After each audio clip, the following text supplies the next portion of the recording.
আমাদের দুর্ভাগ্য। তো বিশেষ করে আমাদের যেমন আমার একটা ছেলে একটা মেয়ে রয়েছে, আপনাদের দোয়ায় আল্লাহর রহমতে আপনাদের দোয়ায় আমার ছেলে প্রায় 15 পাড়ায় 7 পৃষ্ঠা পড়তেছে এবং মেয়েটাও মানে একটা মাদ্রাসায় পড়তেছে পড়ে। বিশেষ করে আমি তাদেরকে একটা জীবন দিতে চাই যে তারা বড় হয়ে যাতে কোন ধরনের, আমার ছেলেটা দুর্নীতি করতে পারে না, বাটপারি করতে পারে না, মানুষের সাথে খারাপ আচরণ করতে পারে না, আমার মেয়েটাও যাতে পর্দার সহিত থাকে, তার যাতে পরপারে যেত আমার জন্য, তার মানে আমার জন্য পরপারে যাতে ফুলসিরাত পার হতে পারে এবং জান্নাতে প্রবেশ করতে পারে, সেইভাবে আমার ছেলে মেয়েকে আমি গড়ে তুলতেছি। আমরা যদি ভালো শিক্ষা না দিই তাহলে যখন জাহান্নামে, আমি একটা হাদিস শুনেছিলাম যে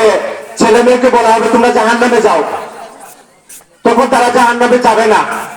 তারা থমকে দাঁড়াবে, বলবে আল্লাহ আমি জাহান্নামে যাব না। তো জিজ্ঞেস করা হবে কেন তুমি জাহান্নামে যাবে না, বলবে আজকে আমরা বড় হয়েছি, যদি আমাদের বাপ মা যদি সঠিক শিক্ষা দিতেন আমাদেরকে, তাহলে আজকে আমরা জাহান্নামে যাইতে হতো না। যেহেতু আমরা জানি না, ওনারা আমাদেরকে জন্ম দিচ্ছেন, ভালো পথ দেখেন নাই, ভালো মাদ্রাসায় দেয় নাই, ওই শুধু আমরা এমন ভাবে শিক্ষা গ্রহণ করছি যাতে সুশিক্ষা আমরা গ্রহণ করতে পারি নাই। এই জন্য ওই বাপ মার বুকের উপরে পাড়া দিয়ে সন্তানরা কিন্তু জাহান্নামে যাবে, তারপর বাপ মাকে নিয়ে যাবে। তো আসুন আমরা সবাই মিলে, সবার প্রতি আমার দৃষ্টি আকর্ষণ থাকবে যে আমরা শুধু শিক্ষা নয়, আমাদের সন্তানদেরকে সুশিক্ষায় মানুষের মতো মানুষ করতে পারি, এই আশা এবং প্রত্যাশা রেখে আমি সবার কাছ থেকে বিদায় নিলাম। সবাই ভালো থাকবেন, সুস্থ থাকবেন এবং